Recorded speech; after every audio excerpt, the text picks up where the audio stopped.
Tentunya tidak ada untaian kata bahasa yang pantas melainkan puji syukur kepada Allah Subhanahu wa taala. Alhamdulillah kita sama-sama sudah berzikir kepada Allah. Orang yang berzikir hatinya selalu ingat kepada Allah. Orang yang selalu hatinya ingat kepada Allah Subhanahu wa taala akan diberikan ketenangan dalam jiwanya. Orang yang ingat kepada Allah Subhanahu wa taala selalu mendapatkan iringan doa dari para malaikat Allah Subhanahu wa taala. Orang yang selalu ingat kepada Allah Subhanahu wa taala maka menjadikan asbab kita dirahmati oleh Allah, diampuni dosanya oleh Allah, diluaskan segala urusannya, rezekinya oleh Allah Subhanahu wa taala, baik rezeki zahir ataupun rezeki batin. Amin ya rabbal. Allahumma shalli ala Muhammad. Salawat dan salam semoga terlimpah curahkan kehadiran Nabi kita Muhammad sallallahu alaihi wasallam, Nabi yang menjadi panutan buat kita bersama.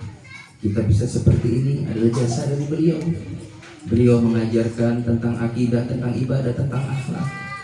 Maka kita bukan hanya berharap syafaat dunia, tapi yang sangat kita harapkan adalah syafaatul uzma di akhirat nanti. Dan mudah-mudahan kita berada di barisan baginda Nabi kita Muhammad SAW masuk dalam surganya Allah. Amin ya rabbal alamin. Hadirin yang rahimakumullah, saya mungkin ngasih tausiah agak lama. Ikan sepat, ikan gabus, ikan lele, lebih cepat, lebih bagus, nggak usah bertele-tele, karena memang kalau bertele-tele ya ikannya ampar-amparan. Kalau bertele-tele ya perut juga udah lapar-laparan ya. Jadi jamaah yang dimuliakan oleh Allah Subhanahu wa taala, yang namanya akikoh itu adalah suatu syariat, ajaran agama Nabi kita Muhammad SAW. Beliau ketika mendapatkan rezeki dari Siti Fatimah radhiyallahu anha, dari sahabat Ali, beliau punya cucu Hasan dan Husain. Cucu beliau pun juga sama di akikoh. Maka kita pun sebagai umat Nabi Muhammad SAW, ketika ada rezeki, jangan pernah kita perhitungan untuk anak kita. Karena apa yang kita dapat saat ini sebenarnya adalah rezeki anak kita juga. Bahkan yang rahimahullah, kalau kita ini bisa menghidupkan amalan-amalan yang dianjurkan oleh baginda Nabi kita Muhammad SAW, maka bisa dipastikan hidup kita ini barokah. Keluarga kita ini keluarga yang sakinah, mawaddah, rahmah, diberikan rezeki yang berlimpah ruah. Amin ya rabbal. Yang dimuliakan oleh Allah Subhanahu wa taala. Bagi laki-laki akikohnya adalah 2 ekor kambing, perempuan 1. Kalau memang ada rezekinya langsung 2, bagus. Mau dicicil boleh. Kalau memang rezekinya belum ada, tahun ini kita motong kambing 1 dulu, tahun depan boleh. Kapan batasnya? Kata Imam Syafi'i, selama kita memang ya belum balik, ada keterangan selama kita belum balik, itulah batasnya. Jadi 15 tahun. Tapi juga Imam Syafi'i menjelaskan lebih luas lagi, selama kita masih ada hidup, ada umur, ada rezeki, kalau orang tua kita belum mengakikohin, boleh kita sendiri mengakikohin diri kita. Kita datang ke tukang ya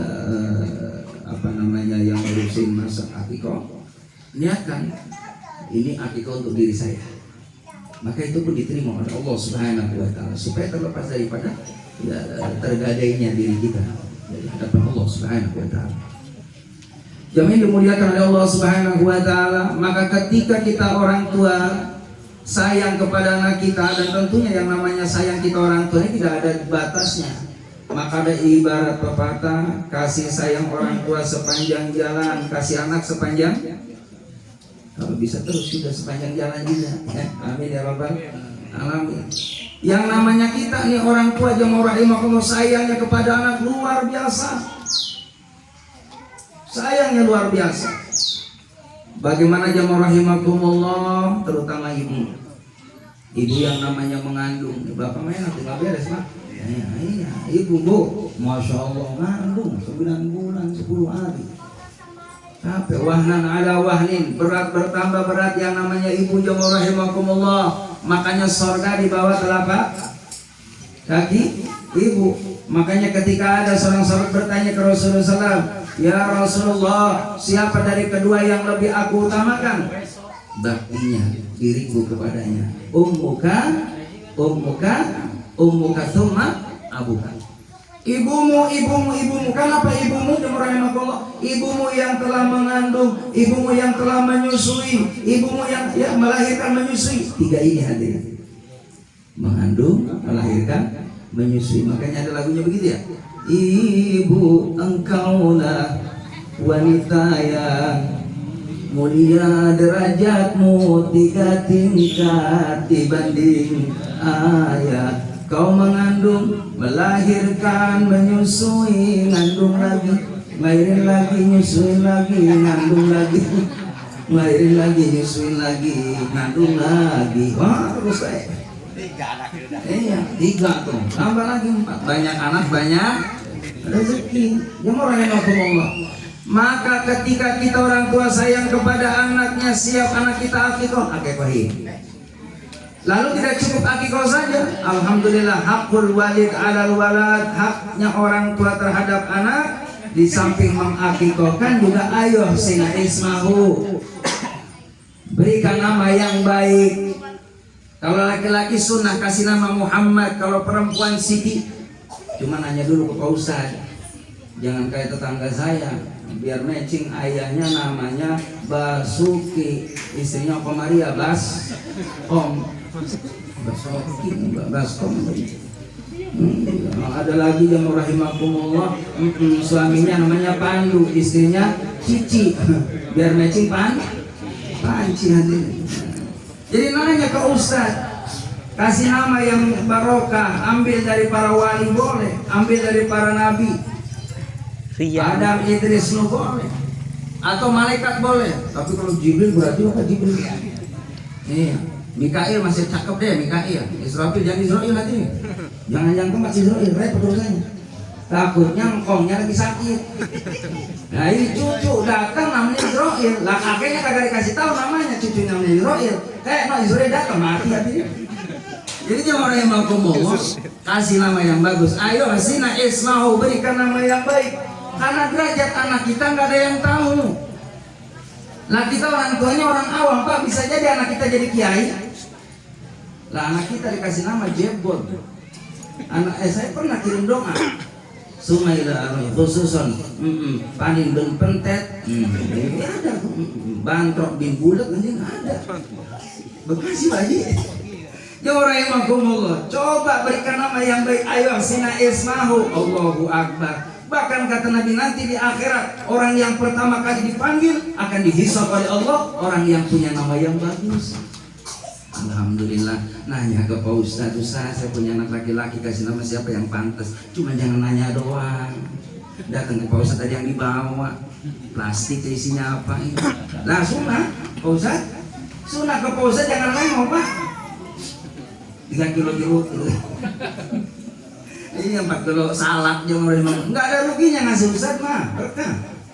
Yang rahimahumullah. Ayo sina ismahu wa yu'allimuhul kitab. Ajarkan anak kita tentang Al-Quran.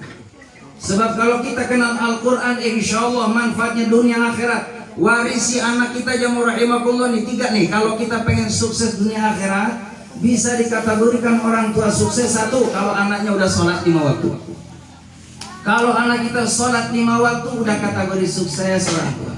Lalu yang kedua, orang tua yang sukses yang rahimakumullah kalau anak kita bisa baca Al-Quranul Karim. Lalu yang ketiga, kalau kita pengen punya anak yang sukses, kalau anak kita setiap habis sholat mengangkat tangannya, Rabbi firli wa liwalidayya warhamhuma kama rabbayani shaghira. Orang tua tidak berharap banyak dari anak, asal anak mau sholat, asal anak bisa baca Quran, asal anak bisa ngedoain orang tuanya sukses dunia akhirat. Amin ya rabbal. Itu saja hadirin yang dapat saya sampaikan. Mudah-mudahan itu saya Ananda Muhammad Faiz Al-Faqih menjadi anak yang saleh, yang taat kepada kedua orang tuanya, membanggakan keluarga besarnya, dan mudah-mudahan insyaallah memiliki derajat dunia dan akhirat. Amin ya rabbal. Ucapan terima kasih pada teman sekalian yang telah hadir di tempat kami. Semoga langkahnya mendapatkan pahala dari Allah Subhanahu, terutama guru-guru kita, para asatidz orang tua yang hadir, semoga mendapatkan berkah dari Allah Subhanahu wa taala. Terima kasih. Billahi taufiq wal hidayah. Assalamualaikum warahmatullahi wabarakatuh. Waalaikumsalam.